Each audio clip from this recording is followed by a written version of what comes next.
कोई भी व्यक्ति शून्य में महान नहीं बनता है, उसको महान बनाती है उसकी कर्मठता और उस समय की तत्कालीन परिस्थितियाँ। आपने देखा कि किस प्रकार से गांधी चंपारण, खेड़ा, अहमदाबाद के आंदोलन के बाद हीरो बनते हैं। फिर रॉलेट एक्ट आता है, जालियांवाला बाग हत्याकांड होता है, खिलाफत मूवमेंट होता है। इन तमाम पृष्ठभूमि को मद्देनजर रखते हुए गांधी ने सोचा कि अब कुछ एक बड़ा आंदोलन खड़ा करना होगा हमें, और ऐसा आंदोलन जिसकी वजह से ब्रिटिश सरकार हिल जाए और भारतीयों को स्वराज की प्राप्ति हो। स्वराज से संबंधित एक किताब उन्होंने लिखी थी, हिंद स्वराज। 1909 में वो किताब उन्होंने लिखी थी और उस किताब में गांधी बताते हैं कि अंग्रेजी शासन की स्थापना भारत में अंग्रेजों की वजह से नहीं हुई, वह भारतीयों की वजह से हो पाई। अगर हम अंग्रेजों का सपोर्ट नहीं करते तो अंग्रेज भारत में रह नहीं पाते, और हम अगर सपोर्ट हटा लें, अगर हम उनको कोऑपरेट करना बंद कर देंगे तो अंग्रेजी शासन व्यवस्था भारत से खत्म हो जाएगी। गांधी की यह स्पष्ट विचारधारा थी। गांधी 1920 में नॉन कोऑपरेशन मूवमेंट लॉन्च करना चाहते थे। नॉन कोऑपरेशन मूवमेंट मतलब असहयोग आंदोलन, उसको शॉर्ट में हम NCM भी कहते हैं। पर कांग्रेस के भीतर ही कुछ लोग ऐसे थे जो कह रहे थे कि नहीं, हमें संवैधानिक तरीके से ही अंग्रेजों को हराना होगा। और गांधी गैर संवैधानिक तरीके से, अर्थात वह विधान सभाओं के द्वारा अंग्रेजों को हराना नहीं चाहते थे। वो विधान सभाओं का बहिष्कार करना चाहते थे, उनका असहयोग करना चाहते थे। गांधी चाहते थे कि अंग्रेजी शासन व्यवस्था की जितनी भी चीजें हैं उनका असहयोग हो, जिससे कि अंग्रेजों को ये लग जाए कि भारत में रहना अब मुश्किल है। इसलिए वो असहयोग आंदोलन चलाना चाहते थे। ठीक है, तो ये सारे कारण गांधी को प्रमोट करते हैं। और दिसंबर 1920 में थोड़े बहुत वाद विवाद के बाद नागपुर सेशन में कांग्रेस रेडी हो जाती है असहयोग आंदोलन के लिए। ध्यान रखिएगा, दिसंबर 1920 नागपुर का Congress session. Rowlatt act, Jallianwala Bagh, ये सब तो कारण थे ही, साथ ही साथ फर्स्ट वर्ल्ड वार से पैदा हुआ इकोनॉमिकल क्राइसिस बहुत बड़ा कारण था, जिससे कि लोग अंग्रेजी सरकार से गुस्साए हुए थे। आपको मैं बताऊं कि किसी भी आंदोलन का, विश्व में जितने भी आंदोलन हुए हैं, उसके पीछे जो मेन फैक्टर होता है वो होता है स्कार्सिटी, अभाव। याद रखिएगा, अभाव से आक्रोश पैदा होता है और आक्रोश से आंदोलन पैदा होता है। जब कभी भी किसी चीज़ की अभाव हुआ है, स्कार्सिटी हुआ है, उससे एग्रेशन पैदा हुआ है, और वह एग्रेशन जब कलेक्टिव एफर्ट बनाता है तो रिबेल की तरफ ले जाता है। चाहे वो फ्रेंच रिवॉल्यूशन हो, चाहे वो इंडिया का कोई भी रिवॉल्यूशन हो, ठीक है, या वर्ल्ड का कोई भी रिवॉल्यूशन हो, उसके मूल में, उसके रूट में यही कॉज रहता है। ठीक, तो इसको अच्छे से आप समझ लेंगे। ओके, तो ये सारे रीजंस हो गए असहयोग आंदोलन को स्टार्ट करने के। अब हम बात करते हैं कि कोई भी आंदोलन स्टार्ट तो हो जाए, तो उसके प्रोग्राम्स क्या क्या थे। तो नॉन कोऑपरेशन मूवमेंट के प्रोग्राम में फर्स्ट प्रोग्राम था surrender of titles and government award, दूसरा बॉयकॉट ऑफ फॉरेन गुड्स, तीसरा boycott of school, college and courts, चौथा बॉयकॉट ऑफ लेजिस्लेटिव काउंसिल्स। पहला, जो भी उपाधियां सरकार ने दी थी उसको लौटाना था, जो भी अंग्रेजी सामान थे, कपड़े थे, उनको जलाना था, अंग्रेजी लीकर्स थे उनको बॉयकॉट करना था, अंग्रेजी स्कूल्स, अंग्रेजी कॉलेज, अंग्रेजों के न्यायालय, इन सबों को बॉयकॉट करना था, और अंग्रेजों की जो विधान सभाएं थी उनमें भी शामिल नहीं होना था। अर्थात अंग्रेजों के जो जितने भी इंस्टीट्यूशंस थे उन सबों को बॉयकॉट करना है, जितने भी गुड्स थे उनको बॉयकॉट करना है, और अंग्रेजी शिक्षा जो है उसको भी बॉयकॉट करना है। ये हो गए बॉयकॉट वाले प्रोग्राम। गांधी इसके साथ साथ ही क्रिएटिव प्रोग्राम भी चला रहे थे, जिसमें एस्टेब्लिशमेंट ऑफ नेशनल इंस्टीट्यूशंस, दूसरा encouragement of Hindu Muslim unity, तीसरा प्रमोशन ऑफ हैंडीक्राफ्ट्स, चौथा एबोलिशमेंट ऑफ अनटचेबिलिटी एंड पांचवा प्रमोशन ऑफ खादी। इन सारे प्रोग्राम्स के द्वारा गांधी चाहते थे कि एक तरफ लोग बॉयकॉट भी करें, दूसरी तरफ भारतीयों के स्वराज की धारणा को मजबूत करने के लिए हिंदू मुस्लिम एकता का होना जरूरी है, छुआछूत को हटाना जरूरी है और भारत के राष्ट्रीय संस्थान होने चाहिए, मतलब ऐसे कॉलेज होने चाहिए, ऐसे स्कूल्स होने चाहिए जो भारतीयों के अपने हों, जहाँ पे भारतीय शिक्षा दी जा सके और भारतीय खादी पहने। ठीक है, तो ये सारे प्रोग्राम्स हो गए गांधी के। 1920 में, दिसंबर 1920 में एनसीएम का प्रपोजल एक्सेप्ट होता है। 1921 से नॉन कोऑपरेशन मूवमेंट स्टार्ट हो जाता है। गांधी देश देश में घूम करके नॉन कोऑपरेशन मूवमेंट का प्रचार कर रहे थे। फिर इसी बीच एक जगह वो जाते हैं तो एक व्यक्ति कहता है कि खादी जो है वो बहुत महंगी है। तो गांधी कहते हैं कि अगर खादी महंगी है तो आप कम कपड़े पहनिए, लेकिन खादी ही पहनिए। और नॉन कोऑपरेशन मूवमेंट के दौरान ही गांधी आधे कपड़े पहनना शुरू करते हैं, एक ही धोती पहनना शुरू करते हैं, उसी को पहनते हैं, उसी को ओढ़ते हैं। इसके पहले गांधी बिल्कुल, आप जो फोटोज में देखते हैं हमेशा धोती में, वो नॉन कोऑपरेशन मूवमेंट से उनका ये अवतार स्टार्ट हुआ था। उसके पहले वो बाकायदा वेल सूटेड बूटेड रहते थे और इंडियन कपड़े पहना करते थे। तो अब ये हो गया गांधी के प्रोग्राम्स असहयोग आंदोलन के दौरान। पर गांधी जी ने अनाउंसमेंट तो कर दिया कि नॉन कोऑपरेशन मूवमेंट स्टार्ट हो गया है, आप लोग नॉन कोऑपरेट करिए, पर अलग अलग सोसाइटी के अलग अलग लोगों ने इसको कैसे लिया, अलग अलग ग्रुप्स ने इसको कैसे इंटरप्रेट किया, उसको हम जानेंगे different strands with in the movement में। कोई भी आंदोलन में सबसे ज़्यादा इंपॉर्टेंट भूमिका निभाती है मिडिल क्लास। आपको फ्रेंच रिवॉल्यूशन याद आ रहा होगा कि मिडिल क्लास ही उसमें ज़्यादा भूमिका निभाई थी। आपको नॉन कोऑपरेशन मूवमेंट याद आएगा।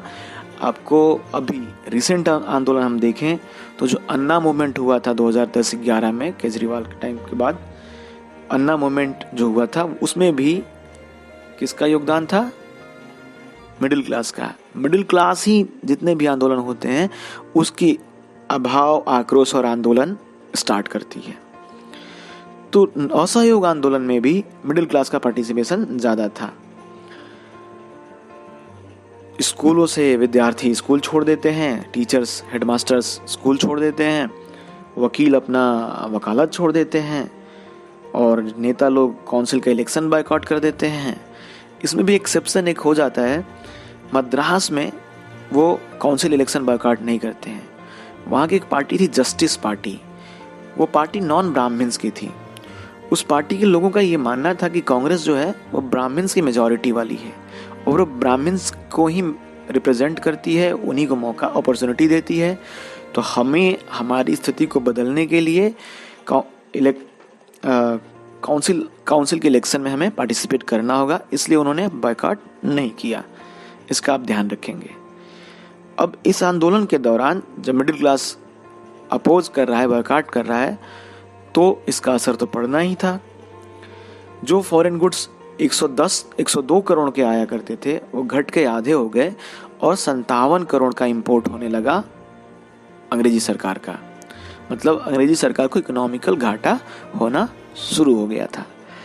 लेकिन शहरों में ये आंदोलन बहुत दिनों तक नहीं चल सका क्योंकि खादी सब लोग अफोर्ड नहीं कर सकते थे और इंडियन इंस्टीट्यूशन अभी तक रेडी नहीं हो पाए थे कि किस तरह से हम अल्टरनेटिव तैयार कर पाए। तो विद्यार्थी स्कूलों की तरफ लौटने लगे, टीचर्स स्कूलों की तरफ लौटने लगे और वकील भी अपनी वकालत पे जाने लगे। ये तो हुई शहरों की बात। अब हम आगे बात करेंगे कि कंट्री साइड में दूसरी जगहों पर क्या रोल था। The rebel in country side, किसानों के लिए क्या लेकर आया ये। तो हम बात करते हैं अवध। अवध का जो एरिया है वो उत्तर प्रदेश का एरिया, लखनऊ के साइड का एरिया। तो उसके एक लीडर थे अवध में बाबा रामचंद्र। वो एक इंडेंचर्ड लेबर थे। अब इंडेंचर्ड लेबर क्या होता है? इंडेंचर्ड लेबर वो होते हैं जो अंग्रेजी सरकार, क्या होता था कि लेबर से कॉन्ट्रैक्ट साइन कराती थी और उनको प्लांटेशन में, चाय बागानों में, कॉफ़ी बागानों में, रबड़ बागानों में ले जाती थी। उस कॉन्ट्रैक्ट में ये लिखा रहता था कि आप इतने सालों तक काम करेंगे, उसके पहले आप घर नहीं आ सकते हैं। ठीक है, वो एग्रीमेंट हुआ करता था और उसी एग्रीमेंट को लोग, एग्रीमेंट उस समय पढ़े लिखे तो थे नहीं, तो एग्रीमेंट नहीं कह पाते थे, तो उसको गिरमिट कहने लगे। क्या कहने लगे? गिरमिट। तो गिरमिट कहने लगे तो एग्रीमेंट गिरमिट हो गया। और जो लेबर्स एग्रीमेंट करके जाते थे उनको इंडेंचर्ड लेबर इंग्लिश में, और आम देशी भाषा में गिरमिटिया लेबर कहा जाने लगा। गिरमिटिया किससे बना है? गिरमिट से। और गिरमिट किससे बना है? एग्रीमेंट से। तो आप इस बात का ध्यान रखेंगे, एग्रीमेंट, गिरमिट और गिरमिटिया। गांधी जी को वैसे पहला गिरमिटिया कहा जाता है। खैर, बाबा रामचंद्र देव एक गिरमिटिया थे और वो जब अवध आते हैं तो देखते हैं कि किसानों की दशा यहाँ पर बहुत ज़्यादा बेकार हो गई है, किसानों से ज़्यादा टैक्स लिया जा रहा है और उन्हें बेगार करने के लिए मजबूर किया जाता है। बेगार, BEGAR, बेगार को समझिए। या बेगार क्या होता है? कि forced labour without any payment, किसी से काम कराना और उसको उसका पैसा नहीं देना, और पैसा भी देना तो उसके काम के मूल्य के बराबर नहीं। ठीक है, अब किसी से आप दिन भर काम कराइए और उसको 2 रुपए दीजिए तो वो बेगार ही कहलाएगा। आप ये नहीं कह सकते कि हमने पैसा तो दिया। तो अवध में बाबा रामचंद्र ने देखा कि हमारे किसानों की दशा बहुत खराब है। फिर 19 जून 1920 में जवाहरलाल नेहरू भी आते हैं। वो देखते हैं कि किसानों की दशा खराब है, उनसे ज़्यादा टैक्स लिया जा रहा है। तो अक्टूबर 1920 में अवध किसान सभा की स्थापना होती है। और अवध किसान सभा की स्थापना होने के बाद, अक्टूबर 1920 में स्थापना होती है, ध्यान रखिएगा, अवध किसान सभा की। और असहयोग आंदोलन कब शुरू होता है? दिसंबर 1920 के नागपुर अधिवेशन में ये प्रपोजल एक्सेप्ट होता है। 1921 से ये स्टार्ट हो जाता है। ठीक है, तो अब इस असहयोग आंदोलन को किसानों ने कैसे लिया? उनको लगा कि स्वराज का मतलब हुआ कि हमारे ऊपर से अब टैक्स हटा लिया जाएगा। और उन्होंने तालुकदार जो थे, जो जमींदार थे, जो उनसे टैक्स वसूला करते थे, उनके गोदामों पर अटैक किया। जहाँ पर खाना रखा जाता है उस पर अटैक किया और उसको उन्होंने वापस ले लिया और उन्होंने कोई टैक्स देना मना कर दिया। ये अवध के किसानों का आंदोलन था। ध्यान से इसको देखिएगा। उन्होंने असहयोग आंदोलन को अपने तरह से रिप्रेजेंट किया, अपने तरह से इंटरप्रेट किया। ठीक है, उनका क्या था कि हम जमींदारों के साथ हम सहयोग नहीं करेंगे, हम जमींदारों के साथ असहयोग करेंगे।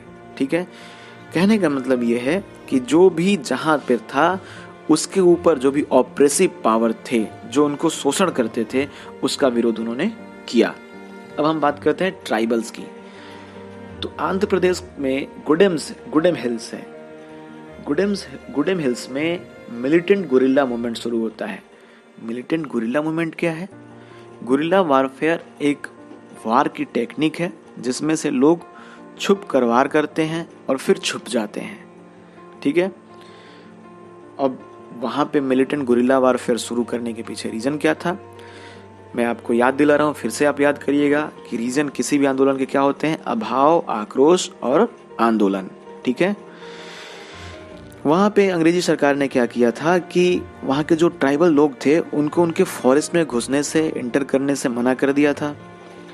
वो फायरवुड भी कलेक्ट नहीं कर सकते थे, वो फॉरेस्ट के जो प्रोडक्ट थे उनको नहीं ले सकते थे, वो अपने कैटल्स को वहाँ पे नहीं ले जा सकते थे, वहाँ के फॉरेस्ट के जो फ्रूट्स थे उनको नहीं ले पाते थे, क्योंकि अंग्रेजी सरकार ने मना कर दिया था। अब ये केवल वहाँ के ट्राइबल्स के लाइवलीहुड पर अटैक नहीं था, ये उनके साथ साथ उनके जो ट्रेडिशनल राइट्स थे उस पर अटैक था। क्यों? क्योंकि वो ट्राइबल्स वर्षों से क्या सदियों से वहाँ पे रहते आ रहे हैं, और वहाँ पे कोई आकर कहे कि आप यहाँ पर ये काम नहीं कर सकते हैं, तो बिल्कुल ही विद्रोह होने की संभावना निकल कर आती है। अब ये सारे सिचुएशन गुडेम हिल के आंध्र प्रदेश में मौजूद थे तो वहाँ पर एक लीडर आता है, अल्लूरी सीताराम राजू। वो कहता है कि देखो, मेरे पास एक्स्ट्रा ऑर्डिनरी पावर है और मैं लोगों को उनके दुख दर्द से छुटकारा दिला सकता हूँ। मेरे पास हीलिंग पावर है, लोगों को जो भी बीमारी आते हैं, तकलीफ है, उसको मैं हील कर सकता हूँ। और इसके अलावा अगर अंग्रेजी सरकार गोली भी चलाती है तो मुझे गोली का असर नहीं होगा। ठीक है। वो गांधी जी के नॉन कोऑपरेशन मूवमेंट से प्रभावित होता है और खादी को प्रमोट करता है, लोगों को शराब पीने से मना करता है और नॉन कोऑपरेशन मूवमेंट में अपना योगदान देता है।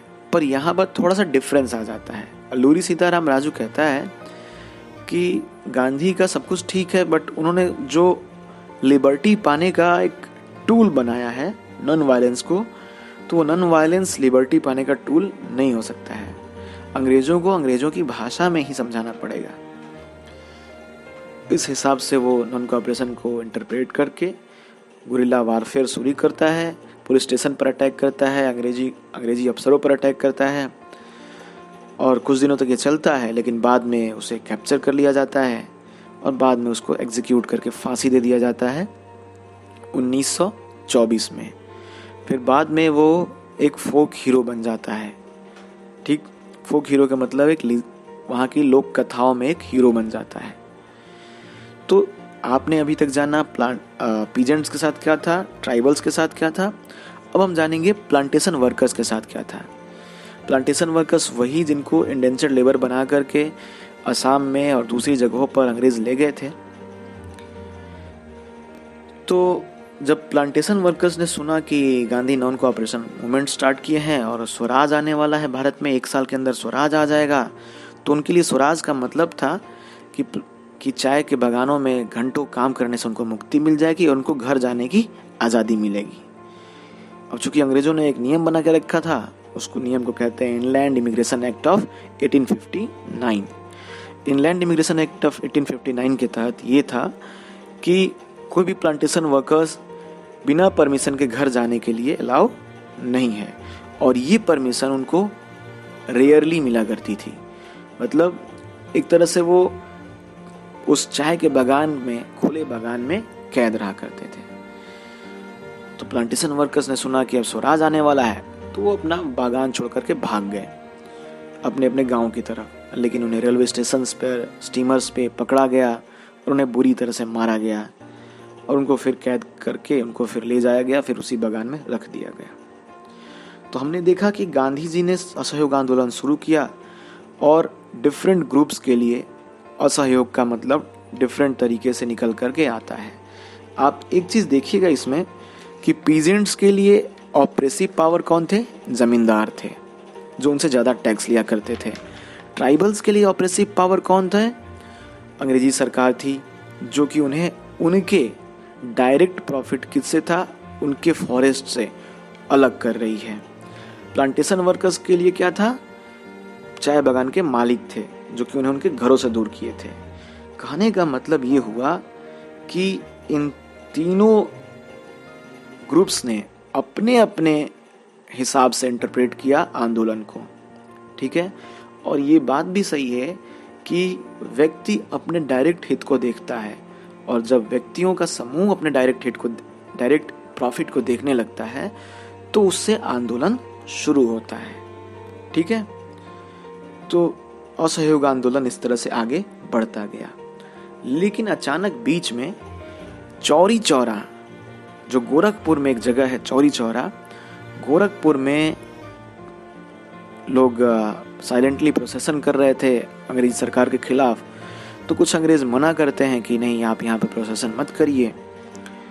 तो उस दौरान कुछ भारतीयों में और कुछ अंग्रेजों में बकझक होती है, फिर मारा पीटी होती है और भारतीयों का समूह थोड़ा ज़्यादा पावरफुल निकलता है। उन्होंने पुलिस स्टेशन को बाहर से बंद कर दिया और उसमें छिपे हुए 22 पुलिस वालों को आग लगा करके मार दिया।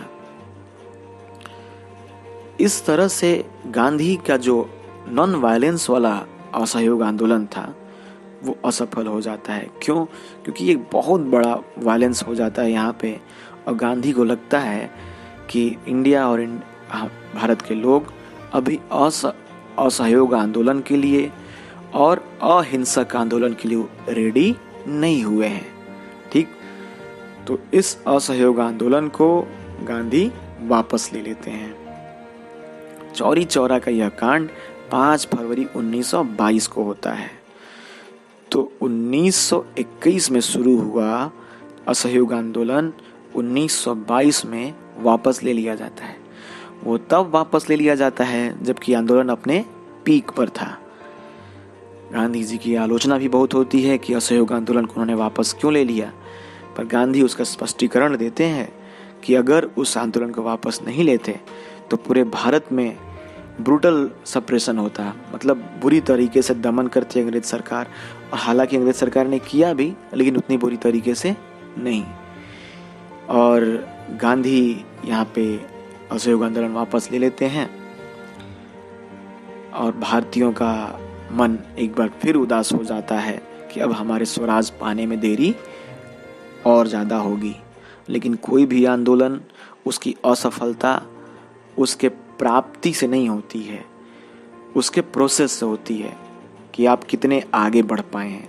तो अभी तक हमने असहयोग आंदोलन को जाना और ये जाना कि किस तरह से इंडियन नेशनल मूवमेंट आगे धीरे धीरे आगे बढ़ रहा है और आगे क्या होगा, गांधी आगे कौन सा स्टेप उठाते हैं और गांधी भारत की राजनीति में किस तरह से क्या करते हैं, भारत को कैसे आज़ादी दिलाते हैं, सब जानेंगे हम अपने अगले वीडियो में।